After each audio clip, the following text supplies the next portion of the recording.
Hello, you are listening to the Secular Buddhism podcast, and this is episode number 40. I am your host, Noah Rasheta, and today I'm talking about dealing mindfully with grief and loss.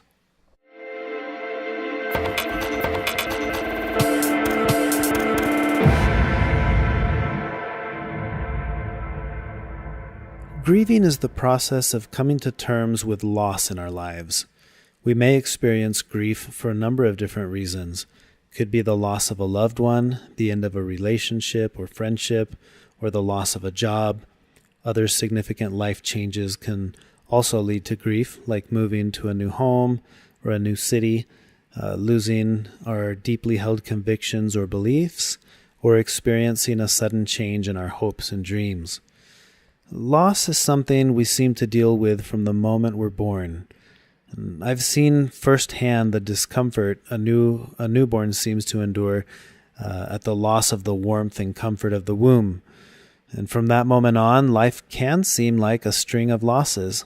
And while the scale and the intensity of loss can vary greatly, say losing a loved one compared to losing a material possession, in the end, the loss of anything can cause suffering, and it may require the process of grieving to help us to adjust. Now, before I jump into this topic, I want to remind you of a couple of things. First is my commonly shared quote by the Dalai Lama that says, "Do not try to use what you learn from Buddhism to be a Buddhist. Use it to be a better whatever you already are." Regardless of which path you're on or how far you are along that path, mindfulness can help you to be a better whatever you already are. Second, this podcast is made possible by the Foundation for Mindful Living, a 501c3 nonprofit whose mission is to make the world a better place by teaching people to live more mindfully. If you get any value out of this podcast, and if you are in a position to be able to, please consider becoming a monthly contributor. Just $2 a month can make a big difference. One-time donations are appreciated as well, and you can make a donation by visiting secularbuddhism.com and clicking on the donate button at the top of the page. And I want to say thank you to everyone who donates monthly to the podcast and anyone who's made a one-time donation. Your donations are making a very big difference in the ability that I have to share this content with the world through workshops, through a mindfulness training program that I'm putting together, and several other resources that are in the works. All of this is being accomplished with your support and thanks to your support. So thank you very, very much. Okay, now let's jump back into this week's topic. I want you to take a moment and think about some of the losses you've experienced in your own life. Perhaps this is the loss of a loved one, or the loss of a job, or a meaningful friendship or relationship. This could be a material possession, something that was lost or stolen, something that broke. Just think about that for a minute and see what comes to mind. We all have losses. We've all experienced losses in the past. We may be experiencing loss now, or we will experience it in the future. And for the losses we experience in life, we need to grieve. And mindfulness practice can help us in this process to ensure that we grieve skillfully. Grieving is the natural healing process of coming to terms with loss in our lives. You may be familiar with the concept of the 5 stages of grief as proposed by the Swiss psychiatrist Elisabeth Kübler-Ross. Her model proposes that a series of emotions are experienced by people who are dealing with loss. These are denial. When you first learn of a loss, it may be normal to think, well, this can't be happening to me. You may feel shocked or numb. This is a temporary way to deal with the rush of an overwhelming emotion. It's kind of like a defense mechanism. So denial. The next one is anger. As this reality sets in, you're faced with the pain of your loss. You may feel frustrated and helpless, and then these feelings can turn into anger. And that's anger that may be directed towards other people, to a higher power, or to life in general. Then we have bargaining. Bargaining, this is the stage where you kind of dwell on what you could have done to prevent the loss. And these are common thoughts like, if only, or, what if I had done this, or had I not done that? This is kind of that stage where you may even try to strike a deal with a higher power. And then the next stage is depression. This is sadness that sets in as you begin to understand the loss and its effect on your life. And during this stage, signs of depression may include crying or sleep issues, decreased appetite. There may be a sense of feeling overwhelmed, regretful, and lonely. The final stage is acceptance. In this stage, you accept the reality of your loss. You realize it can't be changed. And although you can still feel sad, you're able to start moving forward with your life.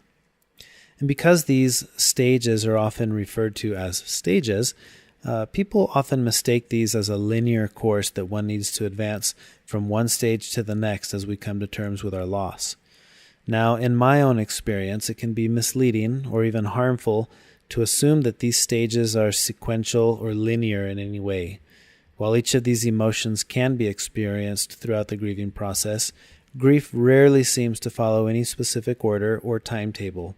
We all seem to experience grief in different ways, and while some of us may experience one or more of these specific emotions, they may not come in a specific order.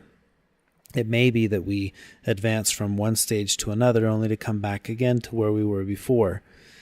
And this is kind of how I experienced it while dealing about 7 years ago with the loss of trust and coping with betrayal and deception.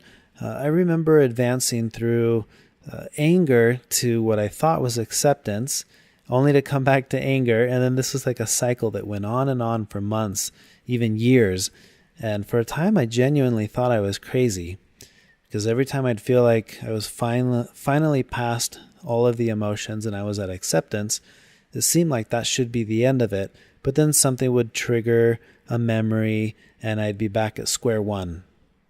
So the mindfulness approach to grief and loss is not about trying to get through one stage to advance to the next or to try to rush through all of them, to hurry and get to this acceptance and healing. It's about applying acceptance to whatever stage we're in and to whatever the overall process of grief is bringing us. So through mindfulness, we focus on removing any obstacles that might impede us from experiencing whatever the process of grief might have in store for us. Now, mindfulness is helpful during the grieving process because it allows us first to acknowledge the universality of loss, and it helps us to accept the inevitability of loss as a part of life. So at one point or another, we will all face the loss of everything we hold dear. And sometimes this happens when we're not ready and when we're not expecting it. And it's resisting those losses that can cause us to suffer beyond the pain that is already typical with loss. So we know that all things are impermanent. We live in a world where ultimately everything that we hold dear will have to be relinquished. And Thich Nhat Hanh on this topic says it's not impermanence that makes us suffer. What makes us suffer is wanting things to be permanent when they're not. And this reminds me of a story. During the Buddha's time, there was a woman named Kisagotami, and she had married young and gave birth to a son, and one day the baby got sick and then died soon after. And Kisagotami loved her son, and she just refused to believe that her son was dead. She carried his body around the village, asking if there was anyone who could bring him back to life. And the villagers saw that, and they saw he was already dead and that there was nothing that could be done. So they advised her to just accept his death and make the arrangements for the funeral. But with grief, she fell upon her knees and she just clutched her son's body close to hers, and she kept uttering for him to wake up and to wake up.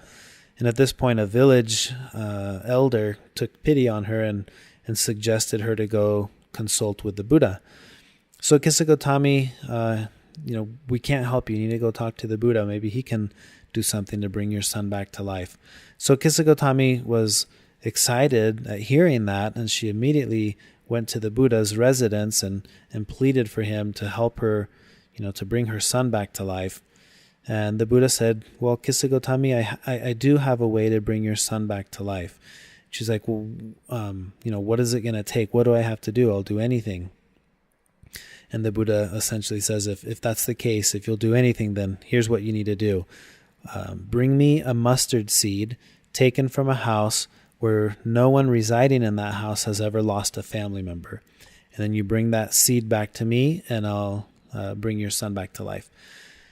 So having faith in that promise, Kisagotami just took off, and she ran from house to house in the village trying to find this mustard seed. And at the first house, she found a young woman who said, yeah, I have a mustard seed. But then when she asked her if she had ever lost a family member, the young woman said, yeah, my grandmother died a few months ago. So she thanked her and ran to the next house because she realized that wasn't going to work. And at the next house, she found someone whose husband had died a few years ago. And at the next house, someone who had lost an uncle. And then at the next house, someone who had lost an aunt or a cousin. And this process keeps going. She keeps going from house to house, and she keeps finding the same answer, that every household had someone who had lost a family member at some point. So by then, Kisagotami finally realizes that there's no one in the world who's never lost a family member. So she now understood that death is inevitable and it's a natural part of life. And this acceptance allowed her to start working with her grief and to bury her son. And the story of Kisagotami reminds us that loss is a universal experience. The Buddha's lesson for Kisagotami allowed her to understand that her refusal to acknowledge the inevitability of loss was only adding to her pain. And I feel a special sympathy for her. As a parent myself, I've tried to imagine how difficult it would be to have to deal with the loss of one of my own kids. If we know that loss and death are inevitable, why not begin to prepare for the inevitable now? Why is our cultural tendency to avoid even the thought of death, or even the thought of losing the things that matter to us? Remembering that all things are continually changing, we can avoid developing unhealthy attachments that may cause us to suffer. It's funny, speaking of these attachments, just this weekend, we were cleaning out our storage unit, and I took a trailer load full of stuff to a donation center.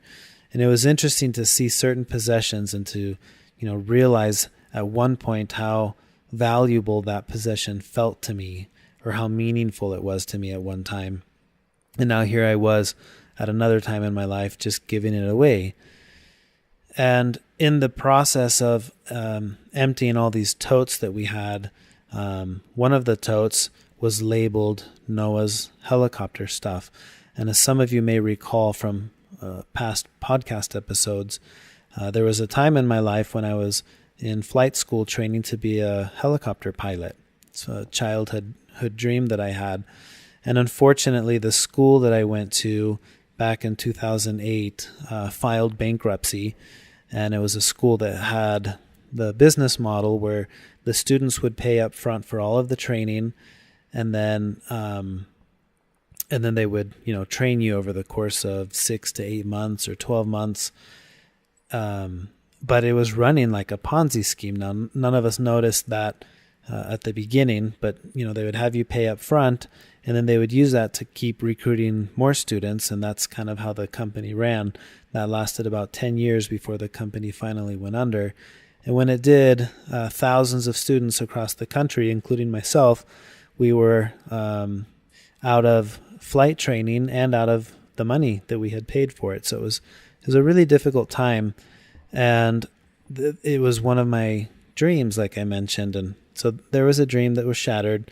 There was suffering that was being experienced. I was dealing with the grief and the loss of what seemed to be like my life plan. That was my career choice.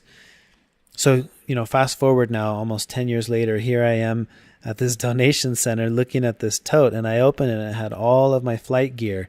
I had my headset, all of my books, my flight computer, the little thing that snaps to your leg that holds the maps of where you're flying. It had everything that I used for flying. And it was interesting to just look at this for a moment to think how important these items were to me at one point. And here I was donating this entire tote away, hoping, some use would come out of it to someone. And there was a tinge of sadness there with it. But I thought it was interesting that I had held on to these items for almost 10 years. And I thought about that, attachment to the things that can cause us to suffer. So how does mindfulness help us to cope with the loss of things that we become attached to? Well, it's similar to how we deal with any other emotion through mindfulness. An emotion like anger or sadness, we simply acknowledge the emotion, we accept it, and then we let it go when it's time to go. But there's no need to have fear or aversion towards the grieving process. We can be open to whatever grief brings and allow ourselves to be fully with that experience. And remember, like I mentioned before, there's no set time frame for this grieving process. It just has to happen on its own. And an important benefit of mindfulness during the grieving process is that it helps to keep us anchored in the present moment, because the present moment is the only place where we can fully feel the pain of loss. Now, when we're dealing with loss, it's common to find ourselves experiencing anxiety about the future. With the loss of a spouse or the loss of a job, we have legitimate concerns about how we're going to get by. And other losses like relationships or divorce, these things may cause us to have concerns about our self-worth or fear about ever finding meaningful love again. I remember with my story with the helicopter flight school, I had significant fears about, well, now what am I going to do? This was the career that I chose. Now, how am I going to pay this money that I lost? It was $70,000 that the school had taken from us. And though, that's money I still pay every month, student loans that I'll be paying the rest of my life for something I never got. But at the time, a lot of my fear and anxiety was anchored in the future. What is this? What's going to happen now? How am I going to do this? How am I going to pay that back? What am I going to do for a job? And the point is that almost any kind of loss will cause us to wonder how we're going to fill the void of what we've lost. And these are valid concerns. They need to be addressed. But we do need to know that spending too much time with our concerns about the future can get in the way of the grieving process itself, which requires us to momentarily set aside these concerns and instead just be completely aware of our experience in the present moment. This is where mindfulness meditation can be an incredible tool for coping with loss, as it provides us with the opportunity of attending to whatever experience we're having in that present moment. And fully experiencing what we find in the present moment is an essential step for learning to think and act wisely. Now, another topic that relates to this is something that I brought up a few podcasts back. I talked about the art of self-compassion and how self-compassion can play an important role in the grieving process, as it allows us to accept the compassion not only from ourselves but also from others. Sometimes when we're going through difficult things, we need compassion, but we struggle to allow others to give us that compassion because we don't feel worthy of it, or we feel that it's a sign of weakness to accept compassion from others. This is why we can work with self-compassion. And compassion is one of the greatest things we can receive while we're experiencing grief. In part, I think it's because it reminds us of the universality of our suffering. Like Kisagotami, we can be reminded that we are not alone in our experience of loss and suffering, and that and this in turn, I think, eases or minimizes our sense of suffering. So dealing with our own suffering, it can be the catalyst for learning to develop compassion for others. I imagine Kisagotami at that point realizing with what she had gone through with the loss of her son allowed her to feel compassion from that moment on for anyone else who was going to experience that same type of loss. I remember feeling the same thing with my flight school, thinking, well, now I know what that's like to be robbed of a dream. And anytime I've encountered that with anyone else in their life and having, life throw a curveball at them that sends them in a new direction, I feel compassion for them because I know what that's like. Same with my other experience in life with feeling betrayed or deceived. I can empathize with people who've gone through that in their relationships because I know what that's like. So I think, it allows us to develop compassion for others. Our suffering can do that. And it can also be a reminder of how life truly is like a game of Tetris, like I talk about all the time. We only have the illusion of control, and yet we simply never know what piece is going to show up next.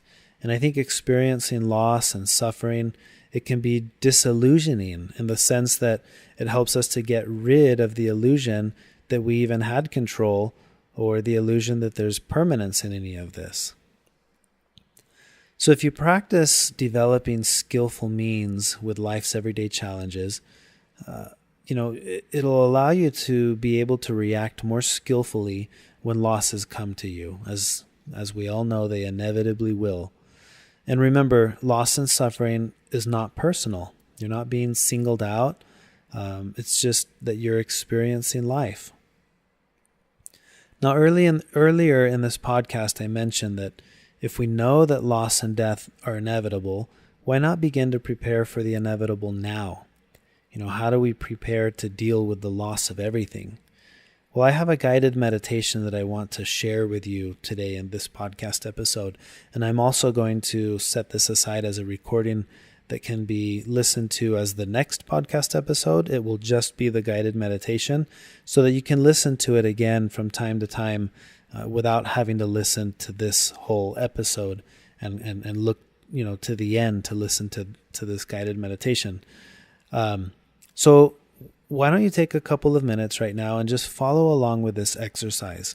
This can be a powerful technique for learning to think and ponder on the nature of impermanence. So this is a guided meditation on impermanence. This is an ordinary moment. If you can, close your eyes and just focus on the sensation of breathing. Try to become aware of the breath, the in-breath and the out-breath. And just become aware of this ordinary process that seems so natural that we rarely even think of it. And yet it's this process of breathing that keeps us alive throughout the ordinary moments of our day. And now imagine next to you a large platform. You're standing next to this large platform or a stage, and it's empty. There's nothing on it. And I want you to imagine your favorite possessions. This could be your computer, your watch, your smartphone. Maybe it's a TV or your car. Just imagine all of your favorite stuff.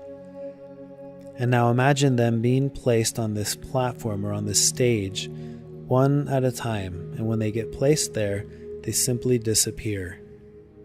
Everything that gets placed on the stage dissolves and just disappears. Just imagine yourself for a moment, seeing all of your stuff one by one being placed on there, and then it's gone. And how does that feel, knowing all of your stuff is now gone?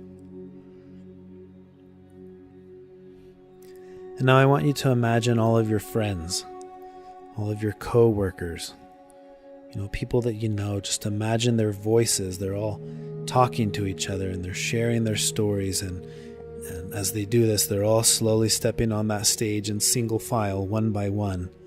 And as they do, they disappear, one by one, until they're all gone. And after that, I want you to imagine your family, your parents, siblings, children. I want you to imagine their voices. I want you to envision their smiles and feel the love that you have for each one of them. Just imagine them all stepping on that stage, each disappearing one at a time. And notice how now you're standing there next to that stage and you're all alone. How does it feel now to know your friends and family They're all gone. They've all stepped on that stage. And now I want you to picture the room where you are, or the space where you are, your bed, your books, all of your other possessions, all of them on that stage now.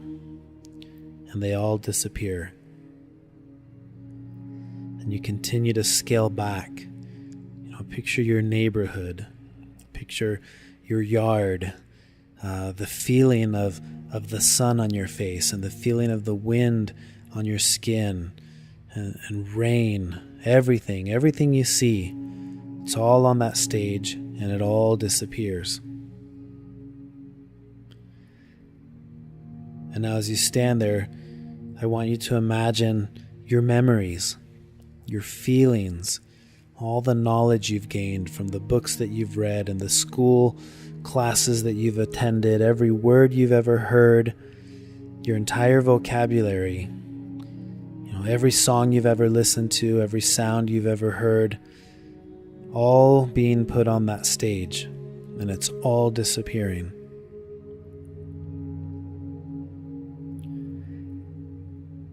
And as each of these things goes, one by one, now there's just you.